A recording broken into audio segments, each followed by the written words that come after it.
Hi guys, I'm Richard. Welcome back to my channel, from Powerlines to Power Naps. Today a little talk, actually a question that I've been asked by one of my subscribers, thank you. Matt Grinham from the UK, and his question is, how willing and helpful are Thai people when things go wrong for tourists? Let's take a look.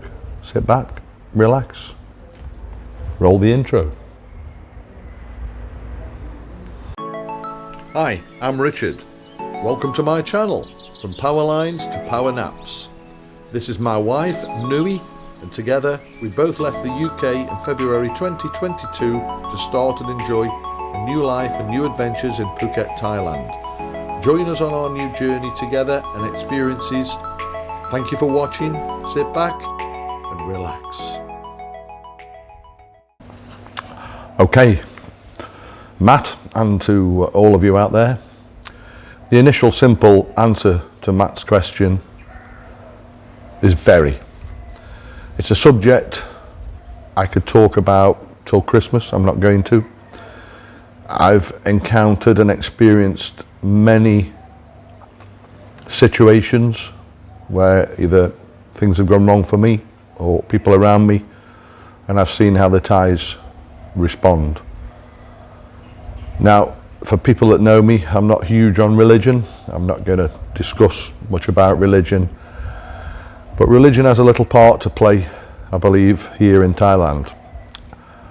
Not all, but the majority of Thais are Buddhists, and from what I can make out and pick up and gather, that the Buddhist religion is a very simplistic way of life, very relaxed and a very calm approach to life. Led and driven by, like I say, living simply and following a few very simple statements. One of which I hear quite a lot is, do good to others and others will do good to you. Okay, not rocket science, I hear you shouting, but karma. People do good things to people, they get respect and good wishes back from Buddha, from their faith, from the heart, from their brain, who knows. But I'm going to give you three examples of things that I've witnessed which will probably answer this question. Example number one. Now, this only happened to me last week. Excuse me. Myself and a friend of mine, a Thai friend of mine, taxi driver, we were one evening on the way up to Phuket Airport. Only one Tuesday night last week, very, very fresh. And having nearly got there, some 34 miles away from home, in rush hour traffic, it had gone dark, it was about 7 p.m, and because of the floods and various storms that we've had recently, some roads are closed, so a lot of the traffic tends to be going round the island one way. So at the moment in Phuket City, peak time traffic is busy. So we're hurtling along in the dark in 3 lanes of traffic, and we're in the outside lane, what we'd call the fast lane, and all of a sudden the warning lights are flashing on the dashboard, and everything goes off, or lights go off, engine stops, kaput. And there we're sat in the dark, hazards, so they didn't work either, completely kaput. So luckily we were just entering a coned off section where our lane was going to go down to 2 lanes, presumably to roadworks, and we were just entering this coned area when the car went kaput. Using my past traffic management skills, very carefully but quickly got out, went to move some cones and put the feathered off lane warning cones from behind our vehicle, so we were relatively safe, but it was very, very busy. What do we do? Well, I don't know, but out of the blue, or should I say out of the dark, appeared 4 youngish Thai guys, 20s, 30s age group, Now I'm not understanding a word they're saying. Okay, my friend can understand them, but as quick as a flash, the cones were moved, the traffic was stopped, and collectively we pushed this car, a big car, four-wheel drive truck, Jeep. We managed to push it off the highway with the help of these four guys, off the road onto some waste ground, presumably near where they lived. Very quickly, the bonnet was up, they were looking, they'd got torches, and out of nowhere, or out of the dark again, one of them appeared with a brand new battery and some homemade tie jump leads, but nevertheless. Hooked the brand new battery up, connected it, making the final connection with a spanner across a terminal. Lo and behold, our car sprung to life. It was great. They put the brand new battery and jump leads in the back of our car, said take them with you, bring them back tomorrow. Even the guy that I was with didn't know these guys, total strangers. Take the brand new battery, bring it back tomorrow or the day after, is what he told me they said. So we're trying to give them a little bit of money, 300 baht, to get some beers as a thank you. There came a resounding medai, medai, medai.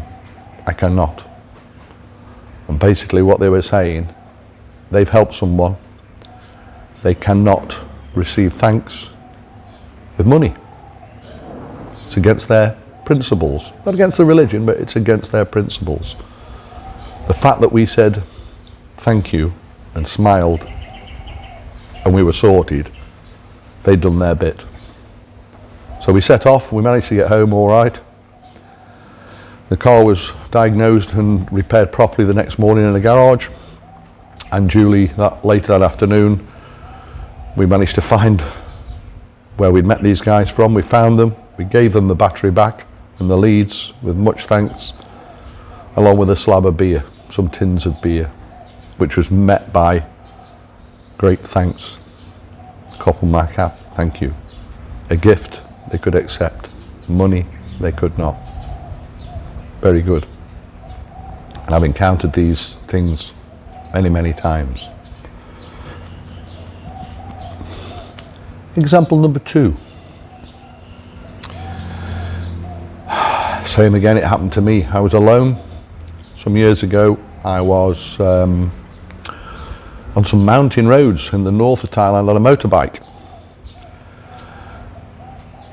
It was a hot day. I was doing these mountain passes, and as I was coming down the mountain, basically I'd boil the brake fluid.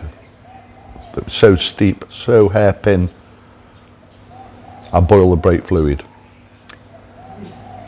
I got a mate of mine on the back, so there was 2 of us.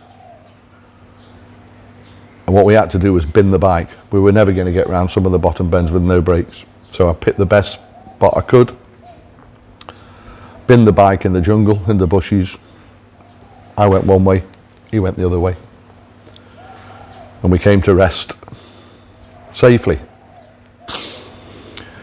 And then whilst wondering what to do, but only for a few minutes, a big pickup truck came down with, I think there was 4 uniformed, highly uniformed officers on board, who I instantly at the time thought were police. I could not understand, my friend, we could not understand one word they said. And neither they could understand us, but they could see the problem. And the problem was 2 foreigners were stood there with a motorbike upside down in a ditch in the jungle. Without further ado, they dragged the bike out of the jungle, out of the ditch. They were talking to each other in Thai. The only thing that I could pick out of the conversation was police station. At that point, my ears pricked up thinking, oh dear, are we in trouble? The bike got thrown onto the back of their pickup, and we were intimated to do the same. Climb on board. We didn't know what the hell was going on, or where we were going, or what we were going into. we were in Thailand, so we got no one else to trust. They took us I think it was some 40 odd kilometres. Bit of a scary ride, and I'm pretty sure it was in the opposite direction to where they were going, or should have been going.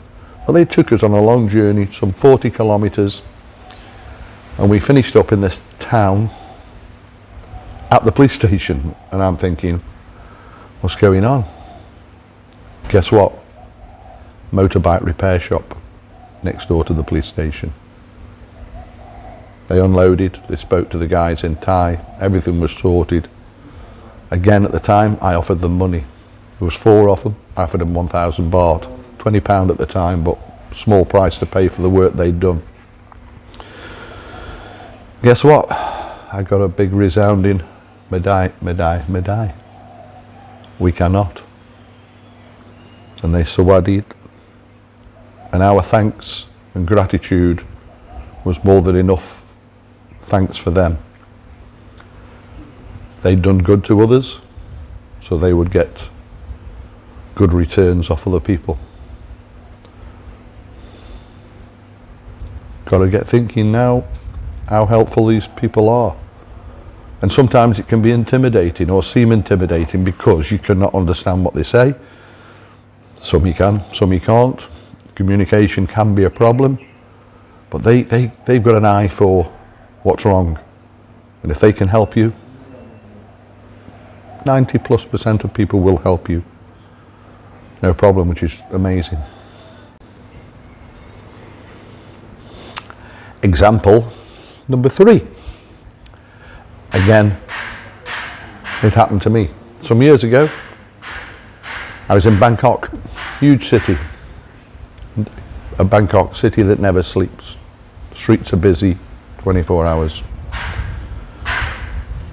For those of you who've been or not been to Bangkok, there's quite a few street beggars on the street who kneel and sit on the pavements, sleep on the pavements. Poor people who haven't got anything, pretty much. And they sit with a paper cup and are happy to receive any small change that anyone may want to drop in the cup. You don't have to, and if you don't, they still say sawadee khap, smile and have a nice day. Very nice, very pleasant, very polite.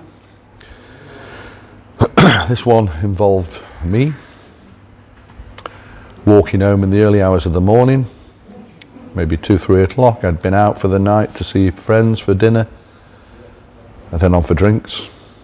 Quite a few drinks probably, a few shandies, as you do. And I'm walking, stroke wobbling, back off to my hotel. I popped in a little local shop, a little 7-Eleven for some munchies for my supper. Other stores are available. And I'm coming out of the shop in a little bit worse for wear state, but I wasn't too bad. And stuffing my change in my back pocket as I went, clutching my little bag of goodies, I wobbled off down the street, only to be chased, and I felt a tug on my t-shirt, and I heard, "Sir, sir, sir, you just dropped this out of your pocket." And there was a little elderly street beggar lady that chased me down the street and was showing me a 500 baht note which I'd dropped on the pavement. At the time, 500 baht was £10-ish. Street beggar. So I'm thanking her profusely, knowing that amount of money would have been maybe the wrong thing to give her. I tried to offer her 100 or 200 baht as a thank you. I was very pleased and very honoured that this street beggar did that when she's sitting there collecting cash. I couldn't work it out because it's a while ago, and it's probably one of the first few instances of this that I'd encountered. Guess what? Madai, Madai, Madai, I cannot.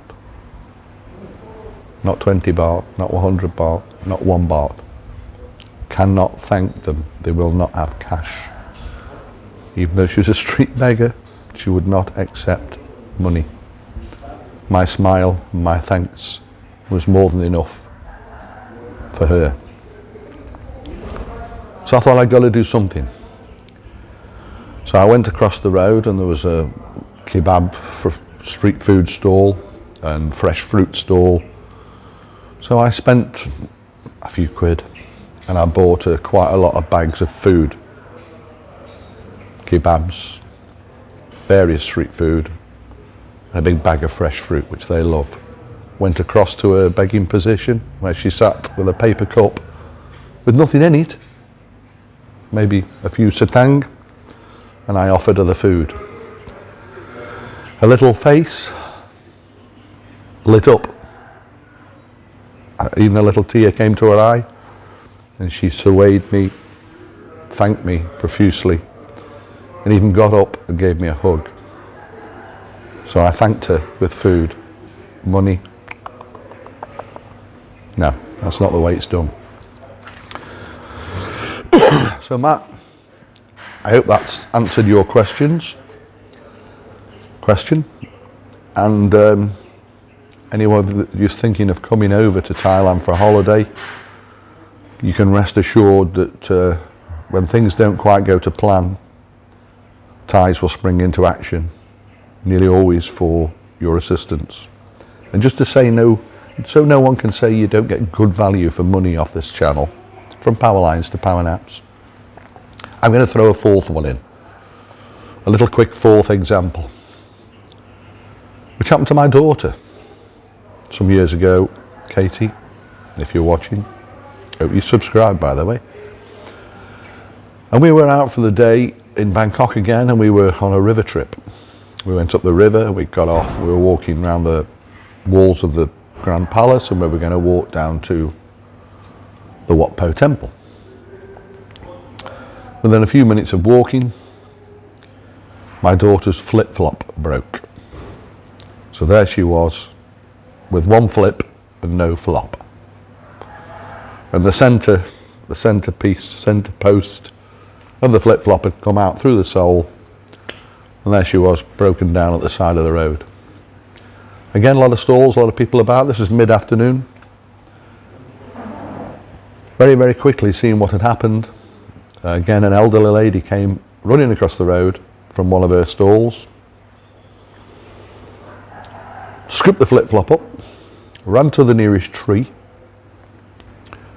broke a tiny little twig, little branch off the tree, broke it into a smaller section, got a knife, split the ends, carved it a little, stuffed it in the flip-flop, made like a roll plug, and repaired it perfectly within about 3 minutes, not uttering a word. Again, no language communication or understanding, but she saw the problem, she acted, and she repaired, and Katie was back on the road within 5 minutes. Flip and flop. And guess what? This lady's stall across the road, guess what she sold? Flip-flops. She could have easily made a sale. She didn't. She chose to help. Again, we did offer her a small amount of money as a thank you.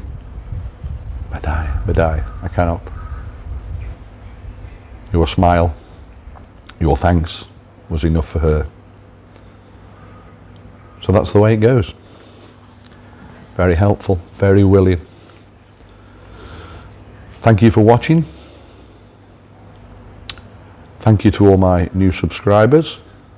We're building slowly. If you've not subscribed already, please do. Hit the subscribe button. Give me a thumbs up. Make a comment. There's a comment section just below. Leave a comment. Anyone else got any questions? Leave your question, or you can contact me on the Facebook page. Any burning desire questions that you've got, ask me, I'll give you my opinion. Won't always necessarily be 100% correct, but to my knowledge, it will be my knowledge, and hopefully we'll answer and help anyone that's got any questions. So thanks again for watching. We'll catch you on the next one. Stay safe, take care. Not sure what to do now. What do you think, kids? Bugger off, Dad. We're having a power nap. Yeah, I thought so. You know what? I think I'll join them. See you next time. Bye for now.